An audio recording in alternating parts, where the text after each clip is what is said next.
It's my absolute honor. I mean, these people and me on the same stage, it's not possible. But by the way, uh, I go back to Gopichand.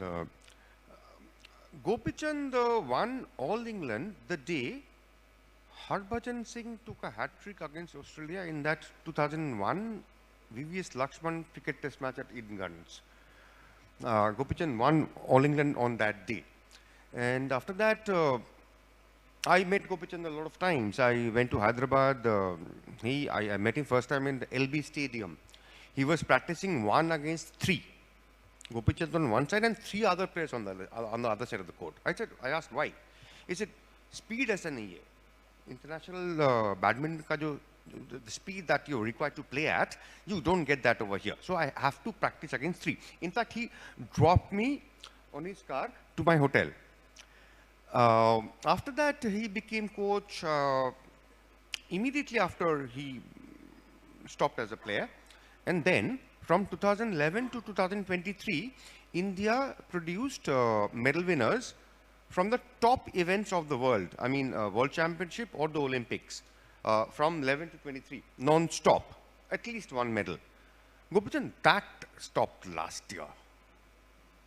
I missed it very narrowly, 4th. What lies ahead? I mean, what do we look ahead to? The, the issue with coming on a public platform is that you can't tell all the truths here. So you'll have to excuse me for not being honest. I would keep the honest answers for the in-room meetings of the BI and the SEI. Having said that, I think there's a lot of talent.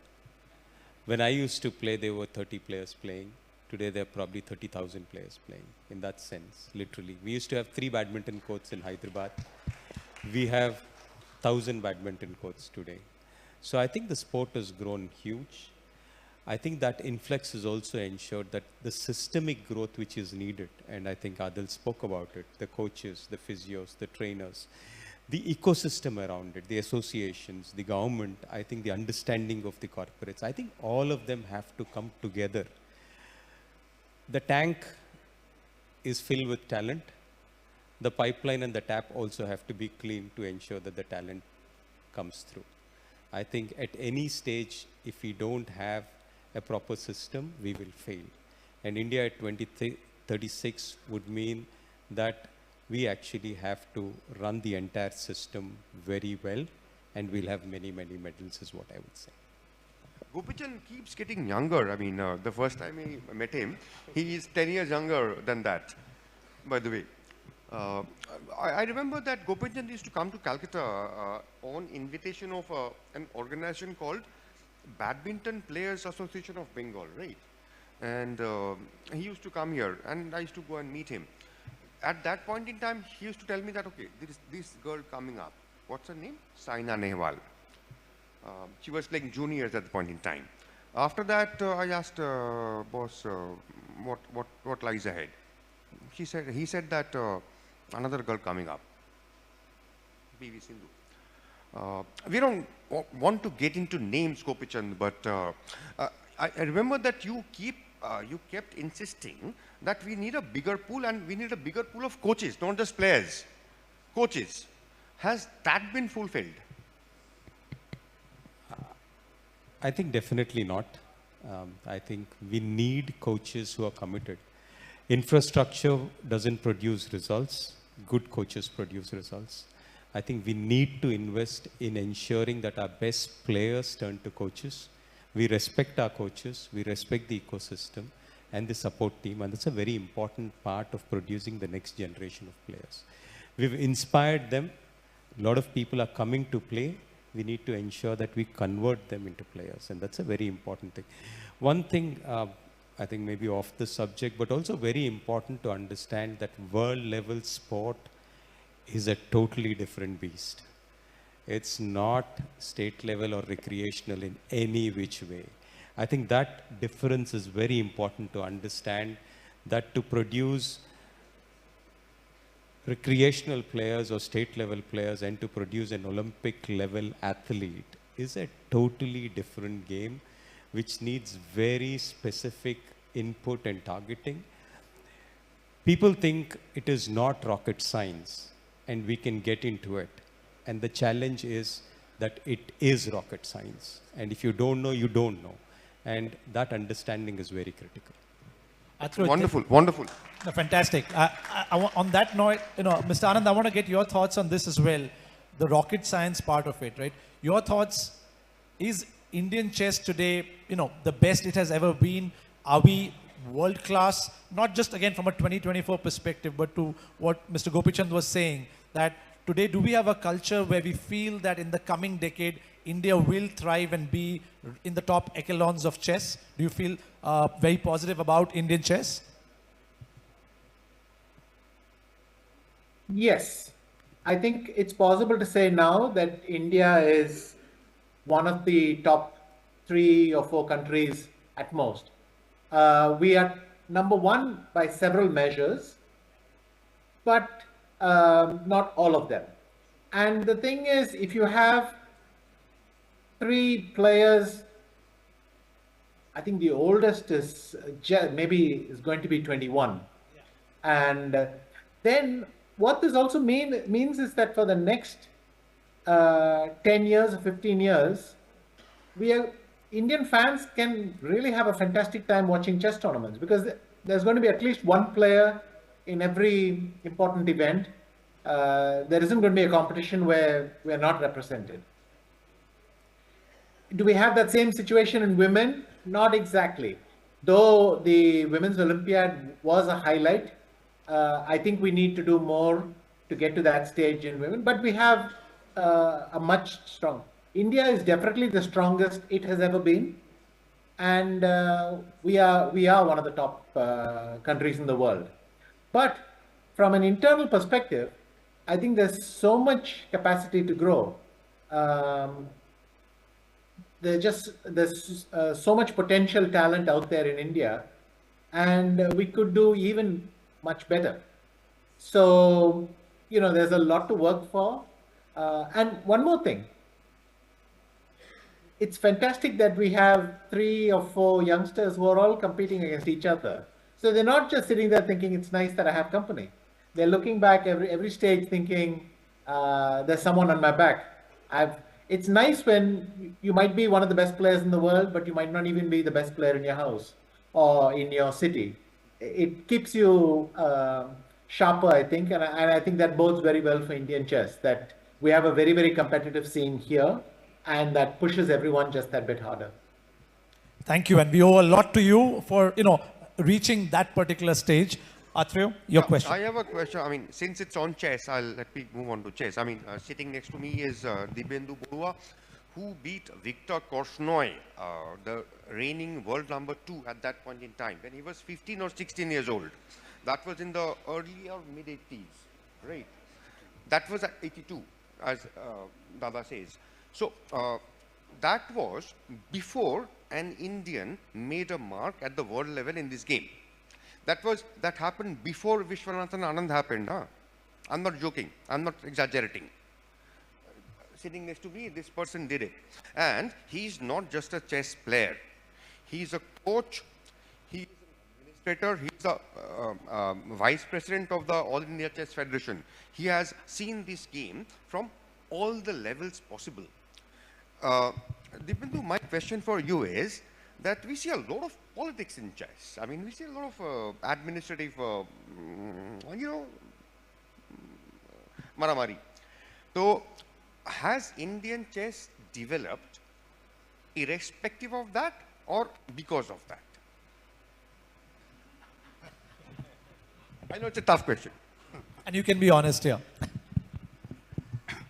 Now, first, let me tell you that Indian chess has developed definitely not for that reason. Of course, we had, after me, there was Viswanathan Anand, Vishy came up, and he was the first Indian to win the World Junior Championship, and then he became the first Indian to be the Grandmaster, and then and so on. And Anand, I think, is the first icon in Indian chess, and for him only, we can see so many youngsters are playing, so many. Now India is really number 1 in the world. And I must say that because of Anand's contribution to the Indian chess in the last maybe 5-6 years. He is working with the youngsters, Gukesh, Pagnanda, Arjuna Legacy, because he's in the Waka Academy. He's having West Beach Chess Academy, and where he himself, he advised them, he gives them the tips, guide them, and that's the reason we had #1 now in the world. And Gukesh will be here tomorrow. We all will know from him that how he came up. So I think, okay, that was, of course, I was the first person to defeat a world #2, Victor Kostner. He was at that time world #2. But no one could believe that a 16-year-old boy from India can defeat a world #2. But that was a story past. And then now, of course, because of the legendary player Anand, and what today, we see it is because of the Anand only. And as we speak, after Gukesh won the World Championship last year, we all know that, Pragyananda won the year's biggest chess tournament of 2025 at Vikanzi. And as we speak now, Pragyananda and Arvind Chidambaram are leading the Prague Masters, which is a fairly prestigious tournament. They are the leaders at the moment. And chances are very high that one of them will win it. So, and this goes to, I mean, I was speaking to a lot of players. I mean, I was trying to write copies, that is my job. And I was trying to speak to players that what caused this? How did this happen? A lot of them told me that, coaches have come into the system. I mean, the players who used to be strong players, they have come into coaching. Names we know. I mean, Dibyendu is one guy himself. There is R.B. Ramesh, of course. Surya Sekhar Ganguly, Sandipan Chanda, Vishnu Prasanna, Srinathan Narayanan. They are fairly good players, accomplished players. They have come into coaching, and that has pushed this revolution. But one man has remained so accessible to everybody, and that's Mr. Anand. Anand, I mean, how does this happen? How do you remain so accessible to everybody, to kids? You invite them to your house. I mean, once you call me accessible, I immediately wanted to say I can't hear you. No, but thank you very much.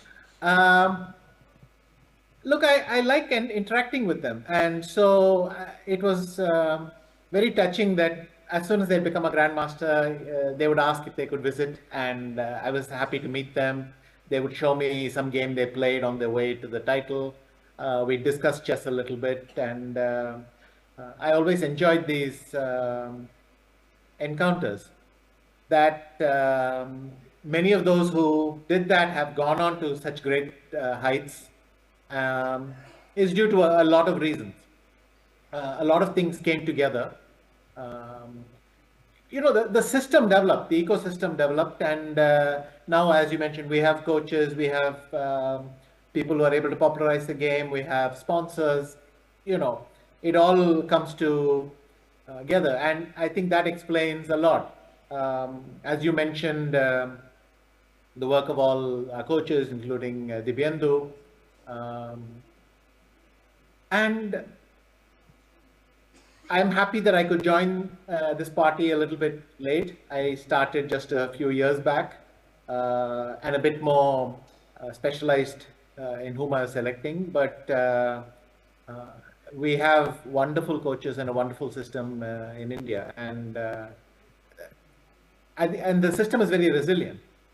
So I think that explains why India is doing very well in chess. And probably my last question, Sakshi ji के लिए. जी मैं वो bought देख रहा था. 2016 Rio Olympic India में करीब it was 2 o'clock or something. ऐसा 2-3 बज रहा था, काफी रात था. मैं देख रहा था वो bought. It was 17th or 18th August ऐसा कुछ था. हाँ. तो उस वक्त इंडिया का एक भी मेडल नहीं आता उस ओलंपिक से. मतलब 2012 there were 6 medals and up to that point in time there was nothing, 0. आपने वो बंधन तोड़ा. आप 0-5 डाउन थे, वहाँ से खत्म कर दिया आपने उसको मैच को. जी मैं एक बात पूछना चाहता हूँ कि देखिए 2008 से लेके 2024 हर ओलंपिक में इंडिया ने रेस्लिंग में एटलीस्ट 1 मेडल लाया, एटलीस्ट 1 मेडल, और कभी कभी 2 भी आए, और वर्ल्ड चैंपियनशिप उसमें भी इंडिया 2-3 मेडल जीतता है। तो मैं ये पूछना चाहता हूँ कि क्या फेडरेशन बहुत गलत था? मतलब फेडरेशन कुछ नहीं किया, कोई कंट्रीब्यूशन नहीं है? सर मैं बता दूं, जो मेन कंट्रीब्यूशन होता है ना सर, वो पर्सनल कोच का होता है, जहाँ से हमने शुरुआत की होती है। एक तो वही बात है कि रेसलिंग जैसे स्पोर्ट में वही रेसलिंग का सपोर्ट करता है जिसके पास फाइनेंशियल, जो बहुत ही मतलब मिडिल क्लास से भी बहुत नीचे परिवार से आते हैं, वो अपने हार्ड वर्क से वहाँ पर पहुँचते हैं। और हाँ जी, बिल्कुल अपने हार्ड वर्क से पहुँचते हैं, और पहुँचने के बाद भी टू बी ऑनेस्ट मैं किसी गेम के साथ कंपेयर नहीं करी, लेकिन वो पहचान रेसलिंग को नहीं मिल पाती है। ये सच्चाई है और ये सब जानते भी हैं। जो पहचान और स्पोर्ट्स को मिलती है वो रेसलिंग को नहीं मिलती है। सबसे हार्ड स्पोर्ट है और कॉन्टैक्ट स्पोर्ट है, और बिल्कुल उस फैमिली से आते हैं जहाँ बिल्कुल खाने को भी मतलब वर्ल्ड के टॉप प्लेयर्स हैं लोग, मतलब आप लोग वर्ल्ड के टॉप प्लेयर्स हो। हाँ, किसानी करते हैं पेरेंट्स, मतलब उनके जो फादर है, मेरे खुद पापा कंडक्टर थे, तो उस फैमिली से आते हैं और अपने हार्ड वर्क से वहाँ तक पहुँचते हैं। और फिर भी फेडरेशन में जो है वो बहुत सारी चीज़ें, मैं कोच जैसे सर भी बता रहे हैं कोचेज़ के बारे में, और मनु भी बता रही है कि वो कोचेज़ होने चाहिए जो हमें और ऊपर लेवल तक लेके जाए। लेकिन फेडरेशन में कोचेज़ कौन लगते हैं? जो जाके फेडरेशन में पानी मारते हैं, जो उनके क्लोज होते हैं, वो कोचेज़ फेडरेशन में लगते हैं। तो कितना रोल हुआ फेडरेशन का? एक पहलवान अपनी मेहनत से, अपने हार्ड वर्क से बनता है, अपने पेरेंट्स के हार्ड वर्क से बनता है, जो किसानी करते हैं, दूध बनाते हैं, घी बनाते हैं, वो अपने बच्चों को खिलाते हैं, डेली इतना ज़्यादा ट्रैवल करके अपने बच्चों के लिए दूध और घी बेचते हैं। तो वो अपने हार्ड वर्क से जहाँ तक पहुँचते हैं। अगर फेडरेशन में सुधार होगा, कोचेज़ जैसा मन्नू ने बताया कि अपने इंडिया में बहुत अच्छे कोचेज़ हैं, बहुत अच्छे रेसलर्स रहे हैं जिनको कभी फेडरेशन ने मौका ही नहीं दिया कोचेज़ लगने का। अगर वो कोचेज़ लगेंगे तो मैं गारंटी के साथ कह रही हूँ कि जो मेडल मिस होते हैं वो मिस भी नहीं होंगे, और रेसलिंग जो है सबसे ज़्यादा मेडल्स जो है ओलंपिक्स में लेकर के आएगा सर। Fantastic.